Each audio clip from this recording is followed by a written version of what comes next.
great here in Northern California. The weather has been fantastic, and it's reminding us that Easter's right around the corner. So, since Easter's right around the corner, I thought I would do a video on an Easter meal, a dinner. I've done a few things. I did the quiche and I did the muffins, which could always be used for Easter brunch or breakfast. But now we're going to do a dinner. So we're going to keto-fy our Easter dinner. So we're going to do a leg of lamb in the Instapot. It doesn't take very long at all to cook. We're going to do roasted Brussels sprouts with bacon. And that, again, doesn't take very long to cook. And I'm also going to do a wedge salad. Usually I'll make something like mashed cauliflower or macaroni and cheese style cauliflower, but I want to keep it light. The spring air and the sun's coming out. Spring has sprung, and so we need to, we don't need to, but we like to eat a little lighter. It's just something with that when it's cold and rainy all the time, it seems like we want to comfort ourselves with the heavy meals, but around springtime we want to eat something a little lighter. So I'm going to not do the cauliflower, although please add it if that's what you like, because it's all about you doing you. So if this is something you're interested in, please stick around. Let's get started. Okay, you guys, so again, tight kitchen. So I'm going to try to keep everything confined in this area. But we are going to cook this leg of lamb in the Instapot. I got this at Costco. I don't know if you can see it. So it's nice leg of lamb. First thing I'm going to do actually is put my Instapot on saute. So where is saute? Let's see here. Here we go. Saute. Okay, and we are going to let that warm up. And in the meantime, I'm going to cut the lamb and dry it off. Oh, it looks like I might need to run and go get some more paper towels. So let's get this leg of lamb out of the package. Oh, that's interesting. This is just a soap thing. I thought maybe it was gravy, but it's not. So I'm going to put that in the trash. Rinse my hands. I know I rinse my hands a lot, but I just hate getting my hands dirty. It just drives me insane. So we are going to cut off this netting and slide her out of that, her or him. Gosh, I don't want to put a sex on it, because a gender on it, because then that makes me not even want to cook it. I am actually not a big lamb fan. I make it for my husband. He tends to like it. He likes more gamier food than I like. And every time I make it, I taste it to see. Now, I do like, or I could say I can eat. I won't say that I enjoy it that much, but lamb chop that's been, cooked to a rare, like a medium rare form, because that will be... it's not as gamey. I find that with salmon too. When you cook salmon in more of a medium rare, where it's still a little pink in the middle, then it's not so fishy, and I tend to like it more. So I'm putting a couple tablespoons of olive oil in there. Avocado oil. And I am going to season the outside of this just with a little bit of salt. Always season up high, because if you go down lower, you get a clump right there. But if you season up high, it tends to spread a little better. So I am going to go ahead and stick this guy in here. And we're just going to season. I'm going to get the other side, but I need to wipe my hands first. We're just going to saute and get that a little browned before so again, I'm seasoning high. It's raining salt. And you can add pepper, you can add garlic, you can add whatever you want at this time. But I'm actually going to add some other items here. And once we sear it, then I will put this on top of it. So we're gonna sear it, then I'm gonna pull it out. I'm gonna put this rack inside of it, and then I'm going to smear this concoction that I'm gonna make of rosemary and thyme and garlic and salt, kind of like a paste. We're gonna smear it with that, and then we're gonna set it and cook it. So I'm going to let this sear for a little bit, and I will get back to you. Once it gets a little brown, I will come back and show you what it's supposed to look like. Okay, I just want to show you the little bit of brown that we got on here. Oops, excuse my voice here. Maybe I can just show you if you look into there. See how it's getting brown right here? That's how we want it. So we're going to do that for the whole, all over it. So that's going to take a few minutes. I'll put the camera back up. There we go. And then over here, I am going to get my thyme and my rosemary. I just wanted to show you real quick. With your thyme, you just want to get the sprig and pull it down, and you get all the little thyme leaves off. So I'm going to make a mound of this, of the thyme and the rosemary. And then we are going to chop it up really, really small, and we're going to smush the garlic in it. And we're going to add some salt to it, and then we'll just kind of smush it together to make a paste that we'll put on top of the lamb. So let's just get some more of these guys off of here. My husband likes it super herby. So again, I like herbs, but just in small, a little bit. I love thyme. Thyme is delicious. But again, with any herb, I don't want it to be in your face. I like it. I like just a hint of it. So here's the rosemary. Again, I'm just going to pull them back. You can see that. And get all the little leaves off of there. Okay. And I'm going to run my knife through this right here to kind of get the rosemary a little smaller. Get it nice.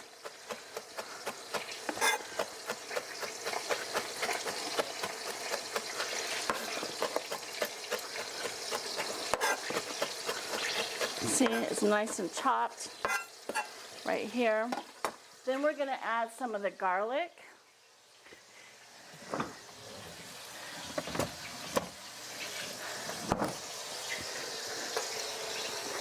So I'm going to get some garlic in here.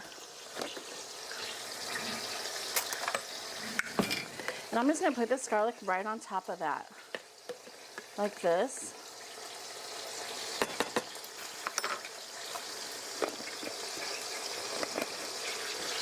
Then I'm going to take my knife and kind of just smush it in there.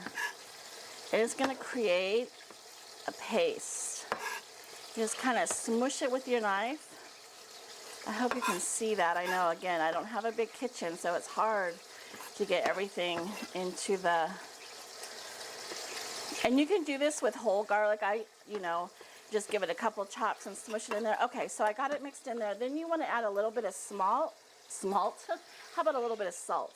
The salt acts as an abrasive, and it kind of helps grind that down. I think this is ready to flip over. So let's see.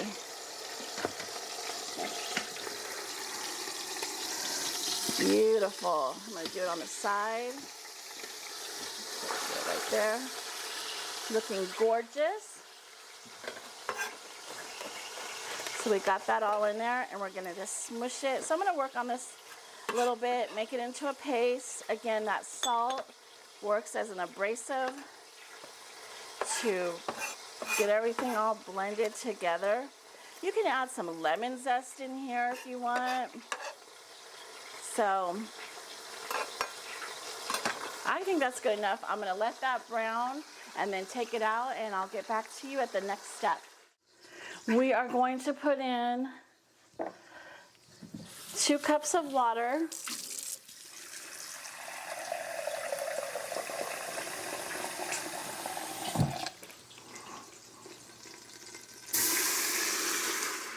Woo! All right. And we're going to scrape a little bit of these bits off the bottom. That's where all the yummies are. Okay. Here's the lamb. You can see some of it over here. The lamb. Get you back. So I am going to do this fat side up, so as it cooks it'll drip down through. So I am actually going to put the rack in. I take all this paste of yumminess that I made, and I'm just going to put it all over the top. Okay. So I'm going to rinse my hand off. And I could have worked on it more and made it really paste-like. It didn't really smush together so much because it was pre-minced. But if you had regular, like fresh garlic, you could have made it into like an actual paste. So that's what it looks like inside. Okay. And now we're just gonna put the lid on it and we're gonna set it to cook for 35 minutes. So we're gonna pressure cook and we're gonna do 35 minutes.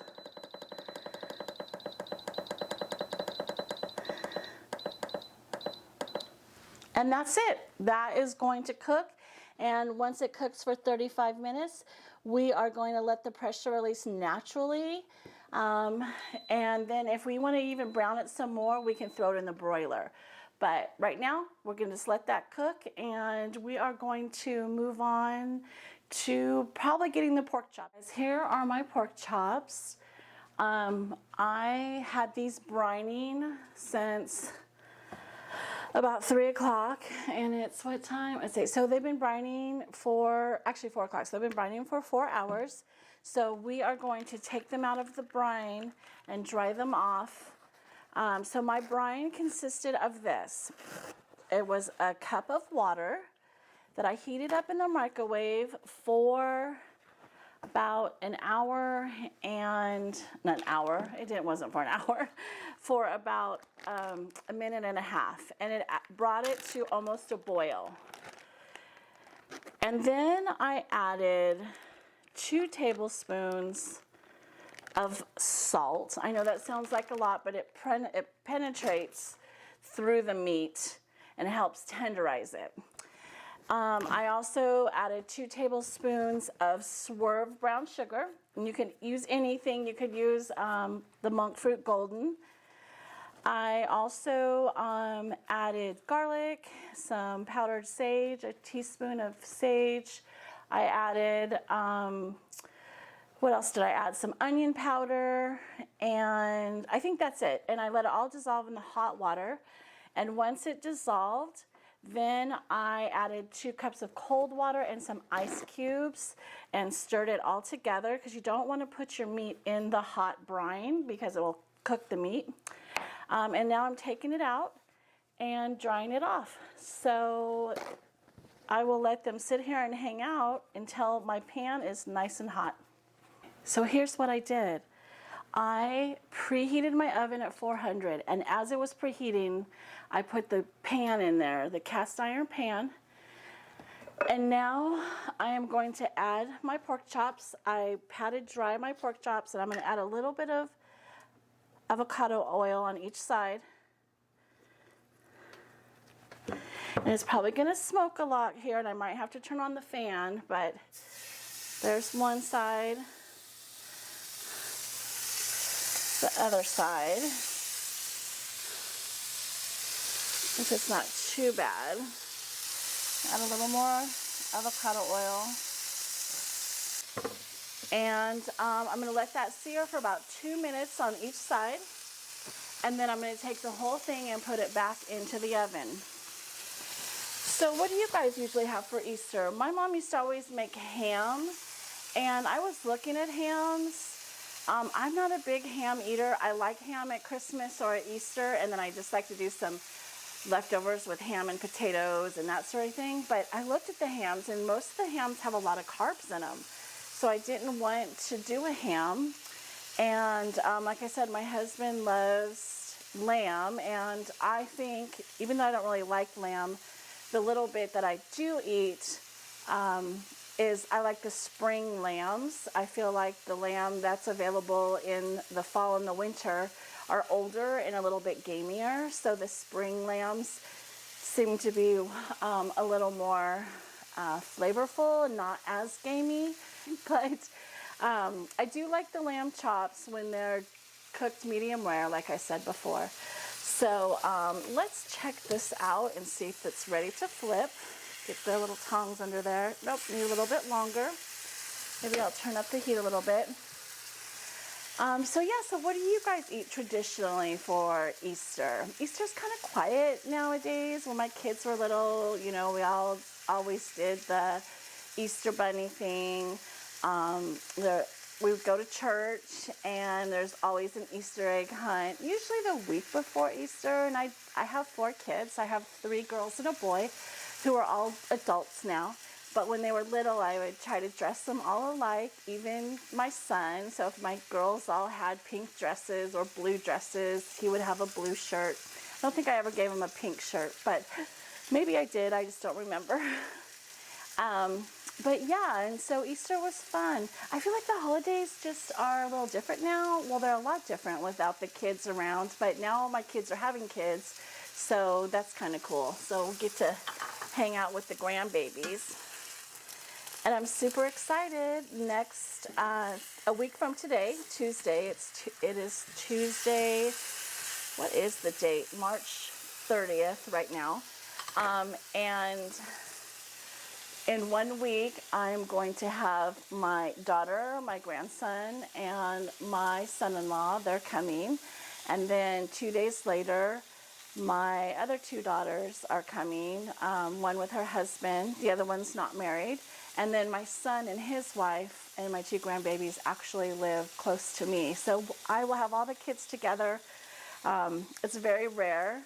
Gosh, the last time we did it was a couple years ago, but before that, it had been like 15 years since we had all been together. So I'm glad that we're not waiting that long again. So, okay, so I'm going to finish searing this other side, and then I'm going to stick them in the oven, and they're going to cook for about 10 minutes. And next, I'll show you how to do the Brussels sprouts. And then when everything's done, then we'll put the plate together, and I'll show you what that looks like. We're going to work on the Brussels sprouts. So what I do is I cut off the ends, and then I cut them in half. And then we're just going to place these on the cookie sheet. And we're going to put the bacon, add a little oil, salt, pepper, garlic.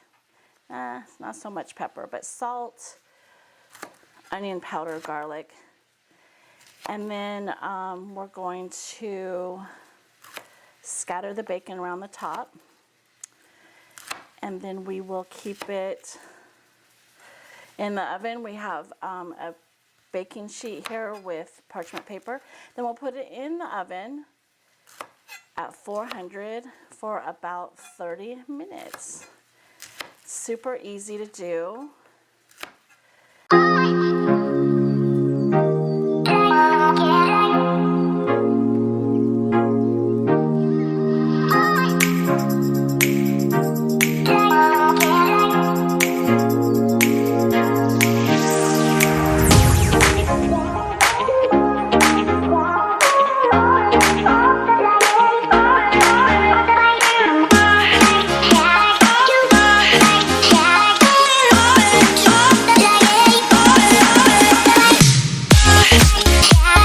Okay guys, let's put this wedge salad together real quick. So, I always keep the stem on it when I cut it, so I just cut this in half. Then I cut it into quarters. You can do it in fifths. And I can tell you the best way to make, and then take the stem off. The best way to make a wedge salad is to actually cut them in wedges and put them in the freezer for about 20 minutes to 30 minutes. and it will nice and cold and give you that icy, cold, crisp bite to it, and it makes it delicious. So this is just basically assembling. We're not cooking anything here.